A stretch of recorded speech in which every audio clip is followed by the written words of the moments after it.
दोस्तों इस वीडियो में हम लोग गुणनखंड ज्ञात करना सीखेंगे, वो भी दुनिया की सबसे सिंपल विधि से। मैं आपको पहले ही एक बात बता देना चाहता हूँ कि जिस तरह से मैंने इस वीडियो में गुणनखंड ज्ञात करना सिखाया है वो आपको ना ही किसी किताब में मिलेगा और ना ही पूरे यूट्यूब पर किसी टीचर ने इस तरह से समझाया है। इस वीडियो को देखने के बाद एक कमज़ोर से कमज़ोर बच्चा भी गुणनखंड ज्ञात करना सीख जाएगा। और इस वीडियो की सबसे खास बात क्या है वो आपको मैं यहाँ पे बता देना चाहता हूँ। जैसे मान लीजिए आपको यहाँ पे एक सवाल दिया गया है और आपको ऐसे ही सवाल दिया जाएगा और आपसे कहा जाएगा गुणनखंड ज्ञात कीजिए, तो आप लोग बिल्कुल इस तरह से आप लोग गुणनखंड ज्ञात करेंगे और लास्ट में यहाँ पे आंसर आ जाता है। ठीक है, तो जैसे यहाँ पे आंसर आ जाता है तो आपको कन्फर्म नहीं पता चलता कि ये आंसर एकदम सही है। आपको डाउट रहता है कि ये सही भी हो सकता है, ये गलत भी हो सकता है। लेकिन मैं आपको इस वीडियो में एक ट्रिक बताऊंगा जिसकी मदद से आप लोग उत्तर की जांच कर पाएंगे। मतलब कि आप लोग पता लगा पाएंगे कि ये जो आंसर है ये एकदम करेक्ट सही है, इसको कोई गलत नहीं कर सकता। ठीक है, तो वो इस वीडियो की सबसे खास बात है, तो आप लोग इसे ज़रूर समझिएगा क्योंकि उसकी सहायता से आपको पता चल जाएगा कि मेरा आंसर सही है कि गलत है। अगर सही है तब तो अच्छी बात है, लेकिन अगर गलत है तो आप लोग इसे सुधार सकते हैं। तो देखिए, सबसे पहले हम लोग गुणनखंड ज्ञात करना सीखेंगे, उसके बाद उत्तर की जांच करने वाला जो ट्रिक होता है उसे हम लोग समझेंगे। तो देखिए, मैं आपको वीडियो के शुरू में एक बात बताना चाहता हूं कि अगर आप लोग गुणनखंड ज्ञात करने के ऊपर पूरा कॉन्सेप्ट सीखना चाहते हैं, यानी कि अगर आप लोग गुणनखंड वाले सवाल में 1% भी गलती नहीं करना चाहते हैं, तो आप लोग इन तीनों को समझिएगा क्योंकि ये तीनों सवाल जो हैं एक दूसरे से बिल्कुल अलग है और आप लोग इन तीनों क्वेश्चन में कुछ नया कॉन्सेप्ट सीखेंगे, कुछ अलग कॉन्सेप्ट सीखेंगे। ठीक है, और अगर आप केवल 1-2 प्रश्न देख करके चले जाते हैं तो फिर गुणनखंड वाले सवाल में गलती करने का चांस कुछ ना कुछ रहेगा। लेकिन अगर आप ये तीनों सीख लेते हैं, यानी कि गुणनखंड वाले पूरा कॉन्सेप्ट सीख लेते हैं, तो फिर गुणनखंड वाले सवाल में एक भी सवाल गलत नहीं होगा आपका। तो चलिए, सबसे पहले हम लोग इस पहले वाले क्वेश्चन को हल करते हैं। तो देखिए, आपको ऐसे ही सवाल दिया जाएगा और आपसे कहेगा कि गुणनखंड ज्ञात कीजिए। तो देखिए, सबसे पहले हम लोग इस तरह के सवाल में करते क्या हैं, तो देखिए x स्क्वायर के पहले यहाँ पे 3 है और यहाँ पे अंत में 8 है। तो सबसे पहला काम ये होता है कि हम लोग इस अंतिम वाले संख्या का x स्क्वायर के पहले वाले संख्या में गुणा करते हैं, यानी कि 8 में हम लोग 3 का गुणा करेंगे, इन दोनों का गुणा करेंगे। ठीक है, तो 8 तरीका कितना हो जाएगा 24। तो हम लोग गुणा वाला यहाँ पे लिख लेंगे। अब हमें ऐसी दो संख्या ज्ञात करना है जिनका गुणा करें तो 24 आना चाहिए और उनको घटाने पर ये 10 आना चाहिए। मतलब अंतिम संख्या के पहले अगर माइनस है तो घटा करके ये बीच वाला आना चाहिए और अगर यहाँ पे प्लस है तो जोड़ करके बीच वाला आना चाहिए। ठीक है, एक बार फिर से मैं बता देना चाहता हूँ कि सबसे पहला काम क्या होता है, सबसे पहला स्टेप क्या होता है कि x स्क्वायर के पहले जो संख्या दिया है उसमें हम लोग अंतिम वाले संख्या का गुणा करते हैं। गुणा करके हम लोग यहाँ पे लिख लेंगे। अब इसके बाद हमें क्या करना रहेगा, हमें ऐसी दो संख्या ज्ञात करना है जिनका गुणा करें तो 24 आ जाए और उन्हें घटाने पर ये 10 आना चाहिए। अभी ये माइनस भूल जाइए, केवल 10 यहाँ पे आना चाहिए। ठीक है, तो वो संख्या खोजिए। तो यहाँ पे देखिए 8 और 3 ये दोनों संख्या का अगर हम लोग गुणा करें तो 24 आ जाएगा और हमें घटाएं, अगर इन दोनों को घटाएं 8 में से 3 तो 5 आएगा। ठीक है, लेकिन हमें घटा करके 10 भी चाहिए, तो यानी कि वे दो संख्या 8 और 3 नहीं है। अब हम दूसरा ट्राई करेंगे। तो देखिए 12 और 2 देखिए ये दोनों ऐसी संख्या है, अगर हम लोग 12 और 2 का गुणा करें तो 24 आ जाएगा और 12 में से 2 को घटा दें तो देखिए 10 भी आ जाएगा। यानी कि जिन दोनों संख्या को हम लोग खोज रहे थे वे दोनों संख्या 12 और 2 है। ठीक है, तो आपको ऐसे ही दोनों संख्या खोज लेना है, उसके बाद क्या स्टेप करना है वो आप लोग समझिए। तो उसे समझने के लिए यहाँ पे देखिए 12 और 2 वे दोनों संख्या है, तो सबसे पहले हम लोग 12 और 2 लिखेंगे, फिर इन दोनों के पहले हम प्लस प्लस का चिन्ह लगाएंगे। ठीक है, यहाँ पे देखिए अगर हम लोग दो चिन्हों का जोड़ा बनाए तो ये 4 संभव हो सकते हैं। पहला प्लस प्लस चिन्ह, दूसरा माइनस माइनस, तीसरा प्लस माइनस, चौथा माइनस प्लस। ठीक है, तो इसे भी हम लोग समझेंगे। तो देखिए सबसे पहले प्लस प्लस लिख करके इसे हम लोग हल कर लेते हैं। तो कितना आता है, ये आ जाएगा प्लस 14 और इसके बाद हम लोग क्या लेंगे, माइनस माइनस का चिन्ह। अभी आपको समझ में नहीं आएगा लेकिन धीरे धीरे समझ में आ जाएगा। यहाँ पे 12 और 2 यानी कि यही दोनों संख्या लीजिए, अब इसके बाद माइनस लगाइए तो कितना आ जाएगा, ये आ जाएगा माइनस 14 आ जाएगा। ठीक है ना, हमें ये ऐसे तब तक हल करना है कि हमें ये -10 जब तक ना आ जाए। ठीक है ना, तो उसके बाद माइनस माइनस भी हो गया, अब प्लस माइनस करते हैं तो यहाँ पे 12 और 2 लीजिए और इसके पहले प्लस इसके पहले माइनस, तो जब इसको हल करेंगे तो ये आ जाएगा +10। ठीक है, तो हमें तो -10 चाहिए। अब इसके बाद क्या करेंगे, अब ये लास्ट वाला बचा इसमें आ जाएगा वो, तो यहाँ पे 12 और 2 लिखिए और इसके पहले माइनस इसके पहले प्लस, इसको जब हल करेंगे कितना आ जाएगा -10 आ जाएगा और हमें -10 चाहिए भी। ठीक है, तो यहाँ पे मैं आपको बता देना चाहता हूँ कि इसको हल करने का तरीका क्या होता है। तो देखिए, अगर प्लस प्लस चिन्ह रहे या फिर माइनस माइनस का चिन्ह है, यानी कि अगर ये दोनों चिन्ह आता है यानी कि सेम सेम चिन्ह, तो हम संख्याओं को जोड़ते हैं। और अगर दोनों अलग अलग चिन्ह रहता है यानी कि एक प्लस दूसरा माइनस और एक माइनस दूसरा प्लस, तो हम संख्याओं को घटाते हैं और बड़ी संख्या के पहले वाला चिन्ह लगाते हैं। जैसे मान लीजिए, बस इसे हल करने का नियम ये है, ठीक है ना। तो देखिए यहाँ पे 12 और 2 है, दोनों के पहले प्लस प्लस चिन्ह है, तो हम क्या करेंगे, जोड़ेंगे। यहाँ पे देखिए जोड़ते हैं, तो 12 में 2 जोड़ेंगे 14 हो गया। अब बड़ी संख्या के पहले वाला चिन्ह लगाते हैं, तो देखिए 12 बड़ी है तो हम प्लस वाला चिन्ह यहाँ पे लिख लेंगे। ठीक है, वैसे देखिए माइनस माइनस चिन्ह रहता है तो जोड़ते हैं, तो 12 में 2 जोड़ेंगे 14 आ गया। अब इसके पहले कौन सा चिन्ह लगाएंगे, जो बड़ा रहेगा, तो 12 बड़ा है तो इसके पहले माइनस है तो माइनस लगा दिया। अब देखिए प्लस माइनस का चिन्ह है तो घटाएंगे, तो 12 में से 2 घटा 10 आ गया और बड़ी संख्या 12 है तो हम प्लस वाला चिन्ह लगा देंगे। वैसे देखिए यहाँ पे देखिए माइनस प्लस है तो घटा देंगे, तो 12 में से 2 घटा 10 आ गया और बड़ी संख्या 12 है तो माइनस लगा देंगे। यानी कि इसको हल करने का रूल पूरा यही इतना है, ठीक है ना।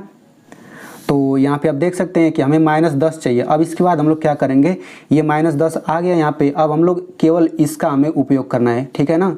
अब कैसे करेंगे, देखिए ये जो पहला वाला है इसको हम लोग यहाँ पे लिख लेंगे 3x², और ये जो अंतिम है इसको हम लोग लिख लेंगे -8। अब बीच में हम लोग क्या लिखेंगे, तो मैं आपको बता देता हूँ।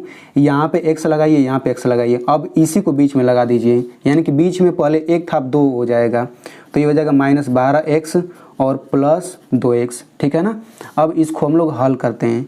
अब यहाँ देखिए पहला पद ये हो गया, दूसरा पद ये, तीसरा पद ये, चौथा पद ये। अब हम चारों का विस्तार रूप लिखेंगे, तो यहाँ पे 3 का हम लोग अभाज्य गुणनखंड करेंगे तो 3 का 3 ही रहेगा। ऐसे अभाज्य गुणनखंड करेंगे तो 3 एकम 3, 3 का केवल 3 ही अभाज्य गुणनखंड रहेगा, तो 3 लिखिए। फिर यहाँ पे गुणा, x पर 2 घात है तो हम लोग x का 2 बार गुणा कर देंगे, यानी कि इस पहले पद का विस्तार रूप ये हो गया। अब यहाँ पे माइनस है, माइनस लिखिए। अब यहाँ पे 12 है तो 12 का अभाज्य गुणनखंड करिए, तो 12 का अभाज्य गुणनखंड करेंगे तो 2 छके 12, 2 तिया 6, 3 एकम 3, यानी कि 12 को हम लोग इन सब का गुणा करके लिख सकते हैं, 2 गुणा 2 गुणा 3, तो ये हो जाएगा 2 गुणा 2 गुणा 3, और ये x है तो यहाँ पे गुणा x कर दीजिए, तो ये दूसरे पद का विस्तार रूप हो गया। फिर प्लस, अब यहाँ पे 2 का अभाज्य गुणनखंड 2 ही रहेगा और x है तो यहाँ पे गुणा x हो जाएगा, माइनस।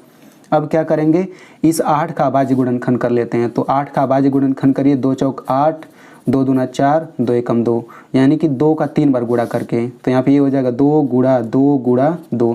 अब इसके बाद हम लोग क्या करते हैं, ये पहला पद दूसरा पद इन दोनों में से हम लोग कॉमन लेते हैं। अब कॉमन क्या होता है, जो दोनों में होता है वही कॉमन होता है। तो देखिए इसमें 3 है और इसमें भी 3 है, इसमें x है इसमें भी x है, तो 3 और x दोनों में है तो 3x कॉमन हो जाएगा, और कॉमन हमेशा कोष्टक के बाहर रहता है, ठीक है ना। तो यहाँ पे बचा x, तो यहाँ पे x लिखिए, माइनस है तो माइनस लिख दीजिए। अब यहाँ पे क्या बचा, 2 गुणा 2, यानी कि 2 दूना 4 बचा, तो इस तरह से इन दोनों में कॉमन 3x हो गया, कोष्टक में ये बचेगा। अब वैसे यहाँ पे बीच में प्लस है तो यहाँ प्लस लिखिए। अब इन दोनों का काम खत्म हो गया, यहाँ प्लस है प्लस लिख दीजिए। अब इन दोनों में कॉमन क्या है, यहाँ पे 2 है इसमें भी 2 है, बस, तो ये 2 दोनों में है तो यहाँ पे 2 लिखिए, और यहाँ पे कोष्टक में क्या बचेगा, यहाँ पे x बच जाएगा, माइनस से माइनस लिखिए, यहाँ पे देखिए 4 बच जाएगा तो 4 लिखिए। यानी कि आप लोग जब ऐसे कॉमन लेंगे ना, तो जो यहाँ पे आता है सेम यहाँ पर भी आना चाहिए, यानी कि कोष्टक में जितना यहाँ पे आता है उतना ही यहाँ पर भी आना चाहिए, तभी आपका सही रहेगा। अब इसके बाद हम लोग क्या करेंगे, इसके बाद ये जो कोष्टक वाला है ना, इसको हम लोग एक बार लिखेंगे x-4, और उसके बाद ये लिखेंगे 3x और ये +2, ठीक है ना। तो ये हो जाएगा इसका आंसर। तो यहाँ पे देखिए मैंने क्या किया, सबसे पहले ये जो कोष्टक वाला है इसको मैंने एक बार लिखा, फिर इसको मैंने लिखा। आप चाहें तो इसको पहले लिख सकते हैं, यानी कि 3x + 2 इसको आप पहले लिखिए, और जो सेम है उसको एक बार लिखिए, तो ये भी आंसर सही है। यानी कि इसको पहले आपने लिख दिया, इसको बाद में, तो ये और ये दोनों ही आंसर सही है। अब आपको कैसे पता चलेगा कि ये आंसर एकदम सही है, 100% सही है, तो ये हम लोग वीडियो के लास्ट में सीखेंगे। तो इस तरीके से हमने पहले क्वेश्चन का गुणनखंड ज्ञात करना सीख लिया। चलिए अब हम लोग दूसरे प्रश्न को हल करते हैं। तो देखिए इसमें सबसे पहले हम लोग क्या करेंगे, यहाँ पे x² के पहले 4 है और यहाँ पे 5 है, तो सबसे पहले इन दोनों का गुणा करेंगे। सबसे पहला काम तो यही करना रहता है, तो 5 का 4 में गुणा करेंगे कितना आ जाएगा, 20 आ जाएगा। ठीक है, अब आपको ऐसी दो संख्या खोजना है जिनका गुणा करें तो 20 आ जाए और उनको जोड़ करके कितना आना चाहिए, 12 आना चाहिए। ठीक है, तो अब आप लोग वो दोनों संख्या खोजिए। तो यहाँ पे देखिए 5 और 4, अगर हम लोग 5 और 4 का गुणा करें 20 आ जाएगा और इनको जोड़ें तो 9 आएगा, लेकिन हमें तो 12 चाहिए, यानी कि वे दोनों संख्या 5 4 नहीं है। अब यहाँ पे हम लोग दूसरा ट्राई करते हैं। तो देखिए 10 और 2, अगर हम लोग 10 और 2 का गुणा कर दें तो 20 आ जाएगा और अगर हम लोग 10 में 2 जोड़ दें तो 12 आ जाएगा, यानी कि वे दोनों संख्या 10 और 2 है। ठीक है ना, अब हमने दोनों संख्या खोज लिया। उसके बाद हम लोग क्या करेंगे, यहाँ पे 10 और 2 लिखिए, सबसे पहले प्लस प्लस का चिन्ह लिखिए और हल करने में कितना आएगा, ये आ जाएगा +12, लेकिन हमें -12 चाहिए। अब हम लोग माइनस माइनस वाला लगाएंगे, ये 10 लिखिए 2 लिखिए, अब माइनस माइनस करिए तो इसे हल करने में कितना आ जाएगा, -12 आ जाएगा। अब मैंने हल करने का तरीका मैंने आपको बता दिया पहले ही। तो देखिए यहाँ पे -12 है तो यहाँ पे -12 आ गया।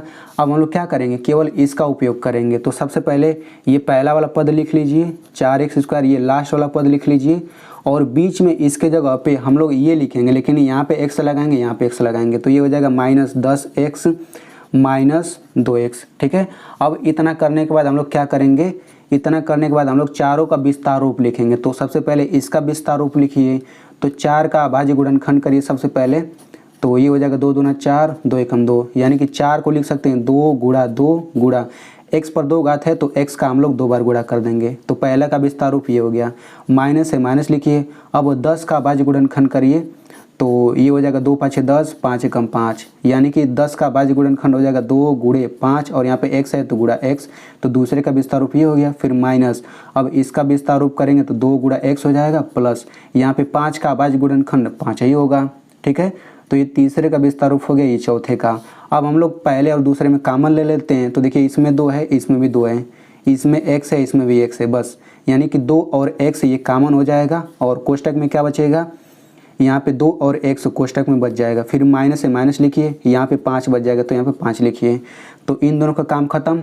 अब यहाँ पे माइनस है तो माइनस लिख लीजिए। अब देखिए इन दोनों में, इसमें और इसमें कोई भी कॉमन नहीं दिख रहा है। तो जब कुछ भी कॉमन नहीं होता है, यानी कि कोई भी एक संख्या दोनों में अगर नहीं होता है, तो हम यहाँ पे हमेशा 1 बाहर रहता है कोष्टक में। तो जब यहाँ पे बाहर 1 आ गया तो यहाँ पे अंदर सेम टू सेम उतार लेते हैं। तो यहाँ पे 2x यहाँ पे आ जाएगा और यहाँ पे प्लस है तो यहाँ पे हम प्लस लिखेंगे, यहाँ 5 है तो 5। ठीक है ना, तो यहाँ पे आप लोग देख सकते हैं कि यहाँ पे 2x - 5 आ रहा है, यहाँ पे 2x + 5 आ रहा है। लेकिन अभी मैंने आपको बताया कि यहाँ पे जो आता है सेम यहाँ पर भी आना चाहिए। ठीक है ना, तो यहाँ पे तो माइनस आ रहा है लेकिन यहाँ पे प्लस आ रहा है, तो हम लोग क्या करेंगे, यहाँ पे प्लस की जगह पे हटा करके माइनस लिखेंगे। अब देखिए ये और ये दोनों एक जैसा हो गया, बिल्कुल एक जैसा हो गया। तो आप लोग हमेशा याद रखिएगा कि अगर आपने दोनों संख्या सही तरीके से खोजा है तो यहाँ पे जो आता है सेम यहीं पे आना चाहिए। तो यहाँ पे माइनस है तो हम इसको भी माइनस कर देंगे। ठीक है ना, इतना आप लोग याद रखिएगा।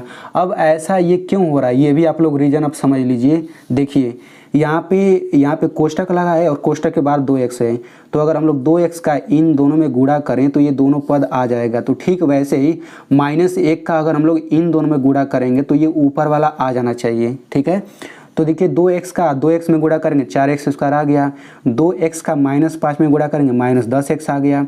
अब वैसे ही अगर -1 का इन दोनों में गुणा करें तो ऊपर वाला आना चाहिए।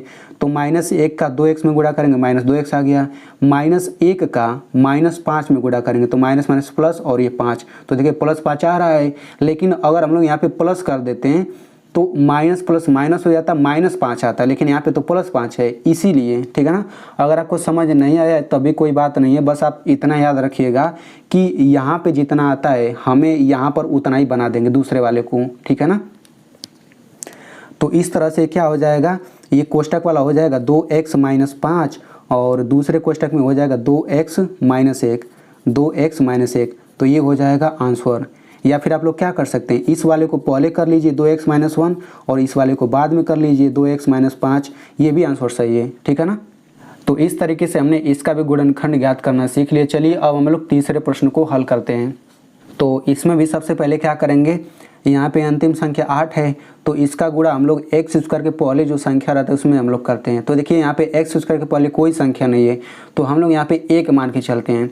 तो 8 का 1 में गुणा करेंगे तो 8 आ जाएगा। ठीक है, अब आपको ऐसी दो संख्या ज्ञात करना है जिनका गुणा करें तो 8 आ जाए और उनको घटाने पर कितना आना चाहिए, 7 आ जाना चाहिए। ठीक है, तो चलिए दोनों संख्या खोजते हैं। तो देखिए 4 और 2, अगर हम लोग 4 और 2 का गुणा करें तो 8 आ जाएगा और 4 में से 2 घटाएं तो 2 आ जाएगा, लेकिन हमें तो 7 चाहिए घटा करके ना। तो अब हम लोग दूसरी संख्या खोजेंगे। तो यहाँ पे 4 और 2 नहीं है। अब यहाँ पे देखिए 8 और 1, अगर हम लोग 8 और 1 का गुणा कर दें तो 8 आ जाएगा और अगर हम लोग 8 में से 1 को घटा दें तो 7 आ जाएगा, यानी कि वो दो संख्या 8 और 1 है। ठीक है, तो देखिए जब भी हम लोग ऐसे दोनों संख्या खोजते हैं और बहुत ज़्यादा ट्राई करने के बाद अगर आपको नहीं मिल रहा है तो आप वही संख्या लीजिए और यहाँ पे 1 भी ले लीजिए, उसके बाद आप ट्राई करिए। ठीक है ना, तो यहाँ पे देखिए 8 और 1 वो दोनों संख्या मिल गया। तो इसके बाद हम लोग क्या करेंगे, सबसे पहले 8 और 1 लिखेंगे, फिर प्लस प्लस करेंगे। तो इसे हल करके कितना आ जाएगा, +9 आ जाएगा, लेकिन हमें तो +7 चाहिए। अब क्या करेंगे, 8 और 1 लिखिए, माइनस माइनस लगाइए, तो ये कितना आ जाएगा, -9 आ जाएगा, लेकिन हमें तो +7 चाहिए। अब इसके बाद क्या करेंगे, अब हम लोग 8 1 लिखेंगे, फिर प्लस माइनस लिखेंगे। अब देखिए प्लस माइनस करेंगे तो ये कितना आ जाएगा, +7 आ जाएगा, यानी कि देखिए +7 यहाँ पर भी हमें यही चाहिए, तो हम लोग इसका यूज करेंगे। अब हम लोग क्या करेंगे, ये पहला पद उतार लीजिए x², ये अंतिम पद उतार लीजिए और यहाँ पे x लगा दीजिए, यहाँ पे x, इसको यहाँ पे लिख लीजिए, तो ये हो जाएगा +8x माइनस 1x। ठीक है, अब इसके बाद क्या करेंगे, सभी का विस्तार रूप लिखिए। यहाँ पे x² का विस्तार रूप हो जाएगा x गुणा x, तो पहला का विस्तार रूप हो गया प्लस है, प्लस लिखिए। अब यहाँ पे इसका विस्तार रूप लिखिए, तो 8 का अभाज्य गुणनखंड करिए, तो ये हो जाएगा 2 चौक 8, 2 दूना 4, 2 एकम 2, यानी कि 2 गुणा 2 गुणा 2 गुणा ये x भी है, तो दूसरे का अभाज्य गुणनखंड ये हो गया, फिर माइनस।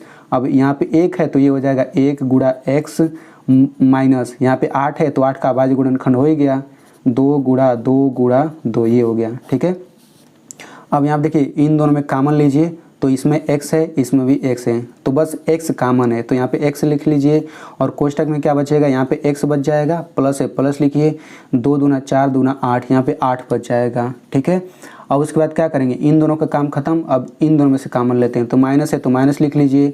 अब देखिए इसमें और इसमें दोनों में कोई सेम चीज़ नहीं मिल रहा है, यानी कि इसमें से कॉमन कुछ भी नहीं है, तो जब कॉमन कुछ भी नहीं रहता तो हम लोग एक कॉमन लेते हैं, एक हमेशा रहता है।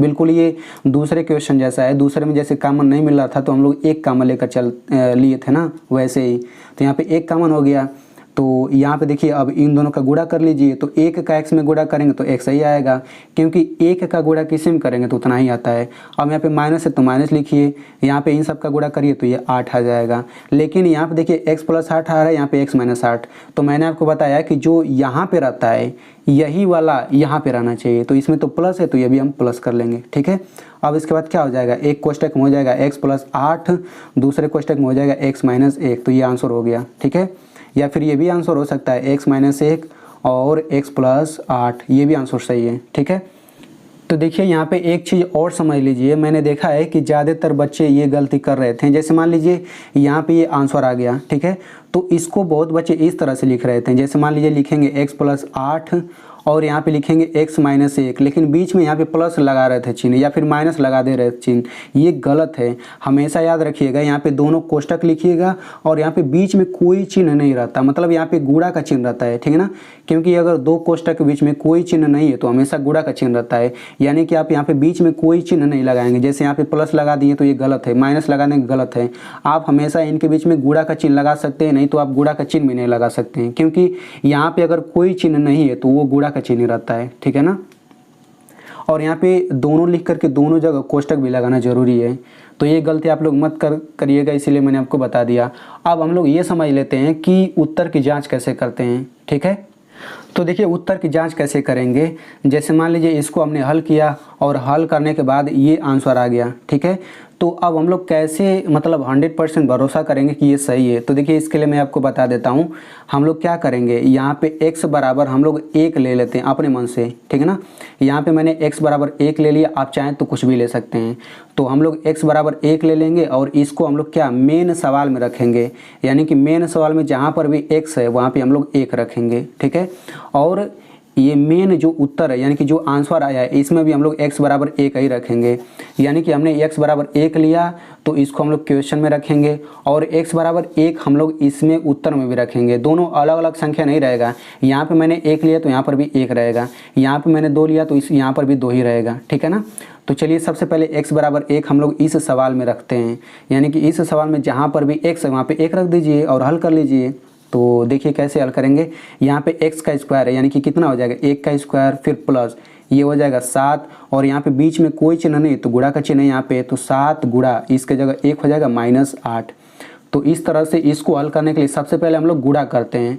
तो यहाँ पे देखिए 1 का स्क्वायर है मतलब 1 का 2 बार गुणा तो 1 ही आएगा। फिर यहाँ पे देखिए 7 एकम 7 हो जाएगा फिर -8। अब देखिए इस तरह के सवालों को कैसे हल करते हैं। अगर आपको ये आता है तब तो अच्छी बात है, अगर आपको नहीं आता है तो आप लोग ये वीडियो देख लीजिएगा।